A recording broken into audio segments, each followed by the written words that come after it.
Welcome back, everybody, to another episode of Explain This. I'm with the star of the show, Robin Riddle. Robin, how's it going? Doing great. How about you? I feel like we're in your wheelhouse today. I know, right? Like, guys, this is going to be Robin in her comfort zone. It's a how-to video. And before we get started, Okay. we've done one on the GI map, which you guys have to watch. This is going to be the how-to. Yes. How to do a GI map? Yeah. Is that how we're doing it? Yep. Or a stool test? Or both?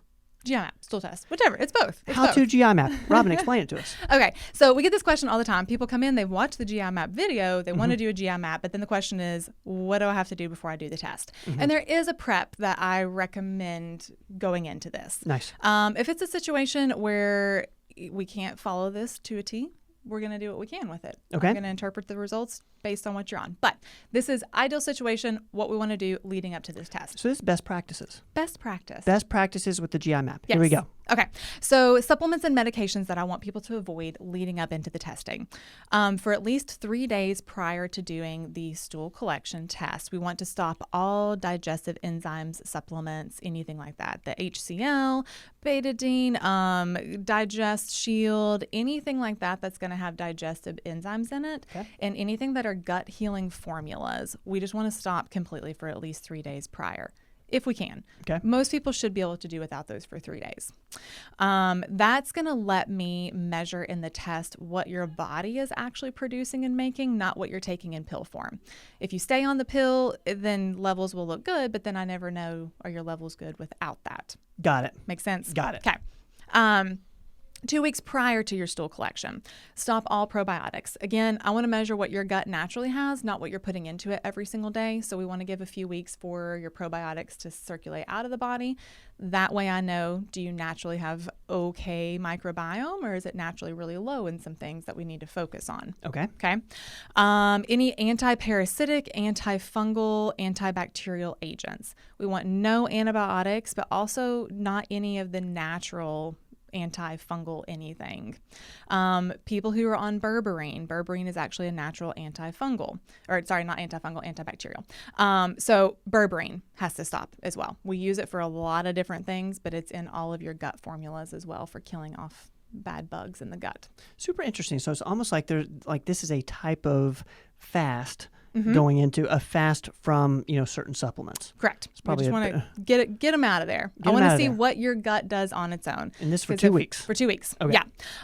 Any NSAIDs preferably. So no Advil, Motrin, anything like that, because that could affect the inflammatory levels. Pepto-Bismol, Tums, that kind of stuff. Avoid it if you can. Prednisone, any sort of steroids, anything like that. Make sure that they've been out of your system for at least 2 weeks. Again, that's going to affect the inflammatory numbers that are on the labs. And again, no antibiotics. Do not plan to take this test when you have to be on antibiotics for any reason. I want those out of your system for at least 2 weeks so I see what bacteria is left. That way I know what I have to do about it. Super fascinating. Yeah.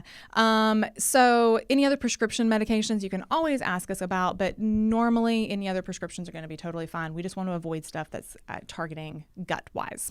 Any foods they should avoid? Yeah, well, not really avoid, things I want you to do. Oh, nice. So leading up into it, for at least 3 days before you do your collection, eat fats in your diet. Most people, this is not going to be an issue. Most people are already getting fats in their diet anyways. I recommend between 70 to 100 grams of fat each day leading up to that for at least 3 days. This is going to let me see what your body does in breaking down those fats, because that's one of the things that we look at in the test. Okay. So if you eat a super low fat diet, then I'm not going to know if your body can tolerate fats okay. Okay. The other thing is, if we want to do the test for the gluten sensitivity that's on there, we need to have consumed gluten.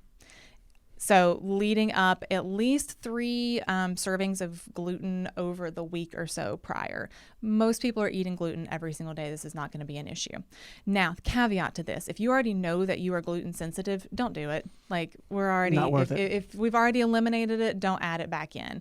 But I don't want anybody going gluten-free leading up to this, because it's going to affect the reliability of the test. And that's to know whether or not you're sensitive to gluten. Correct. Okay. Correct. Okay. So this test does not detect celiac, but it looks at the anti-gliadin IgA, which is an immune response to gluten. Okay. So it's going to tell me if your body is just not happy with gluten. But for me to know that, you have to be eating it.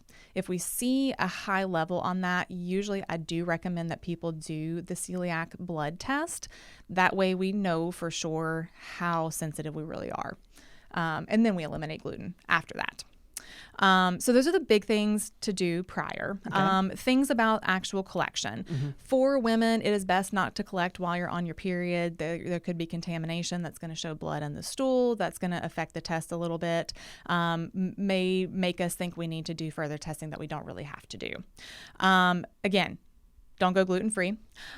Before you do your collection, read all the instructions multiple times. Nobody wants to be collecting their stool and then realize that they have no idea what they're doing and have to sit there and read the instructions again to figure it out. Read them 3 or 4 times. Know this by heart before you do this. It's not something you want to mess up and have to repeat. Right. So they do provide everything in the kit. There is a little box thing. Never mind. It's what they put like nachos in at places. I can never look at nachos the same now. It's literally just one of these little paper things. You can do it that way. A lot of times I tell people you can actually just put saran wrap across the back of your toilet, catch it that way, and then just throw that all away whenever you're done with that.